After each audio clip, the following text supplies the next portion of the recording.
G'day everyone and welcome to Wise Guys TV. Today we're on GT Sport, and with GT7 around the corner, I thought it would be a good time to go through 5 ways I like to find time around a qualifying lap.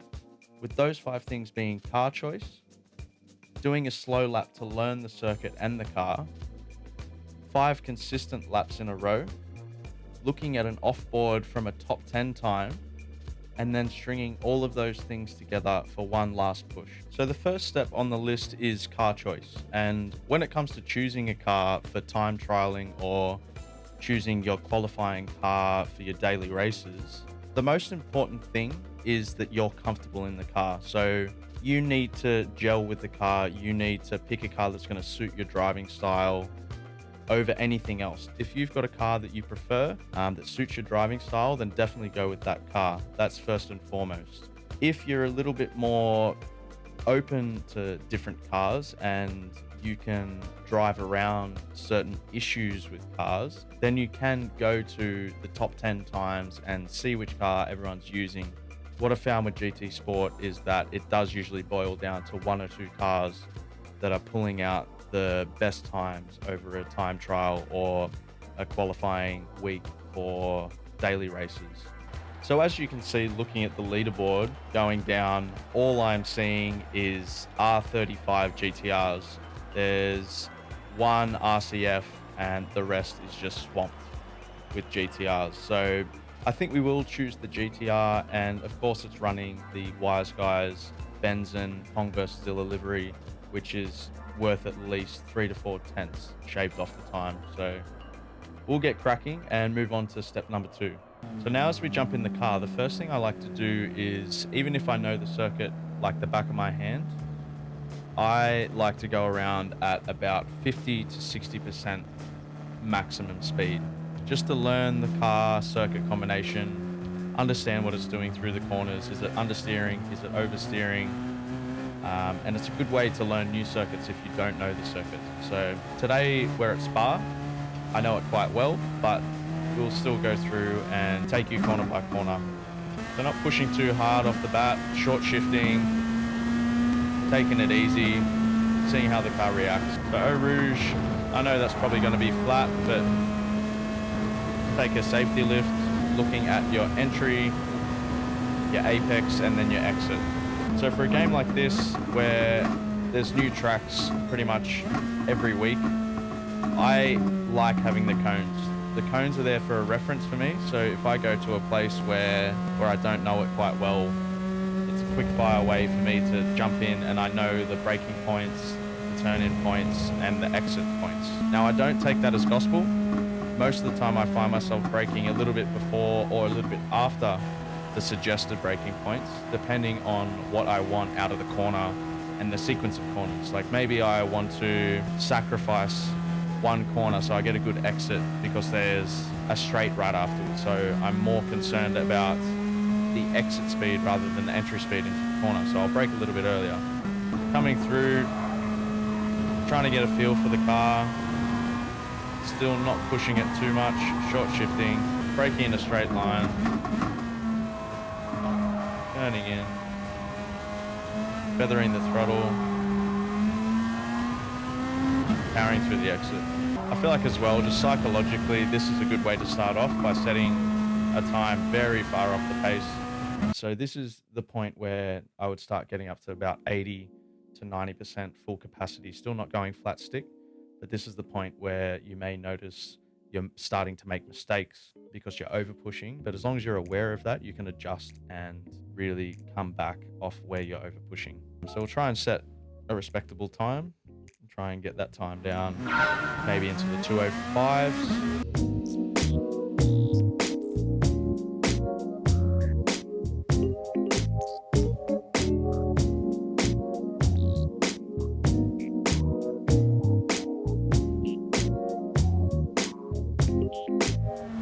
There we go.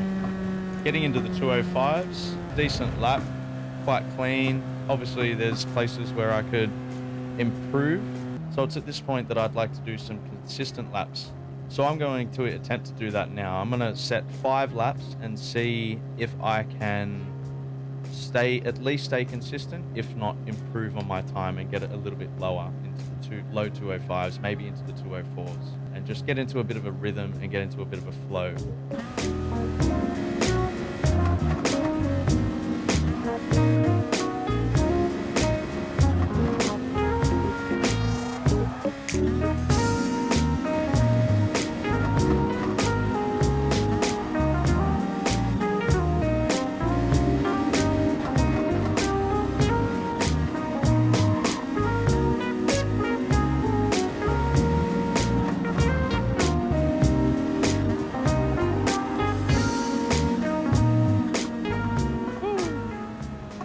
So there we are after 5 laps, and that went fairly well. I started off a little bit below what I had set previously, and then as you can see, it just kept coming down and down and down as I got into the rhythm of the track and I felt what the car was doing from corner to corner. That was an ideal qualifying session. The times were coming down and down and down. So I'm happy with this time for now. I know that I can go faster. There's time on the table. There's a few spots where I think I can improve. The next step, I like to look at a top 10 time. That's where you'll find any little things that you're doing wrong. To get into the top 10 of the world, you have to be incredibly fast and you have to nail a lap. So now we're looking at a top 10 time. What I like to do with this one is go to the same view that you use when you're driving the circuit, whether that's chase cam, cockpit cam, bumper cam, or roof cam, whatever you use. Just go to that, and that will give you a good perspective to see what these guys are doing differently to you. Same car, same track, same tires, and everything. So this will give us a very good insight into maybe the things that we could be doing better around the lap, and it might give us a couple of tips in terms of gearing for the corners or turn-in points, braking points, anything that might eke out those last couple of tenths. So if we go through and we'll watch this lap and see what they're doing.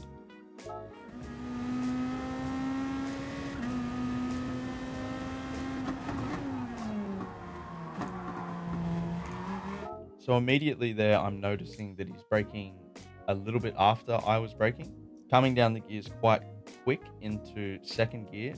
But instead of coming all the way down to first, he'll hold second gear all the way into the apex and then hit down to first just to get that rotation and then power through the corner. That's one thing I've really noticed with GT Sport is that late downshift giving you that mid-corner rotation to get into that apex and get into your exit phase. So full throttle at this point, managing the oversteer, and he is coming out onto those ripple strips on the edge there, maximizing the track width. Whereas I was probably a car width to the right at this point. So he's right out there on this sausage curb to the left. So I usually come down to third, carry third here. Does he come back to second? Slight comeback to second, and then immediately back into third, and then up to fourth on the apex there, and then using the ripple strip up to fifth. Okay, so a few things that he's doing differently. He's hugging that curb and then absolutely yeeting. So see this again, Tokyo drift. And then as I suspected, he's turning a little bit later and then coming into no name. He's right up on this curb where I had missed the apex. So again, just these subtle differences that you need to string together a fast lap. So by this point, he's probably 3/10, 4/10 up on my lap. Now, how does he approach this one? So he's down to fifth. He's carrying fifth through there. Okay. So I'm going down to fourth here. So I should be carrying fifth to carry the speed. Goes back up to sixth. Late downshift to third. Hugging the curb. Hugging the curb. Getting on the power. And again, just holding third through there. Again, using a lot of the curb.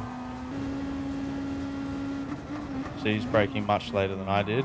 Holding second and sort of sliding in while shifting down. 203.5. So there's a lot I can take from that. 3 to 4 key areas where I could be using different gearing, carrying a little bit more speed into some corners, pushing the braking a little bit further back, T1, the bus stop, holding some gears for a little bit longer, some late downshifts to rotate the car, and then just maximizing the curbs on the turn in. I think they're the points that I'm taking away from this now, and what I'll work on now to get my time closer to the 203s. I just want to improve this time after looking at that top 10 lap. So let's do that now. Slappy jalopy.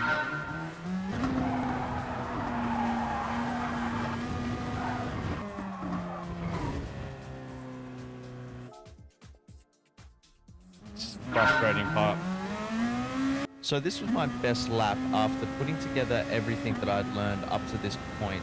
I know that I could probably go a little bit faster, but here's the lap in full.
Good session, but what do we got?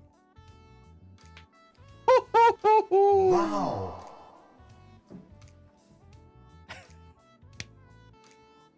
I'm happy with that. I'll stay 69th in the world. I'm happy. I'm very happy. We tried to string it all together and eke away at that time, and I've dropped it by a couple of tenths. Again, looking at the optimal, I could probably grind away and get maybe another couple of tenths down to my optimal. Yeah, mid 204 I'm pretty happy with, and staying 69th in the world. Why not? That's a good result. So fairly happy with that. So guys, I hope you found this video useful and that these tips can help you shave some time off your ultimate qualifying pace. I know it's a fairly frustrating endeavor to find those last 2 or 3 tenths that you know that are still on the table, but that's half of the fun of doing this and why we race and why we try and push ourselves to the maximum and get the best times that we can. So thanks for watching, and we'll see you on the next video.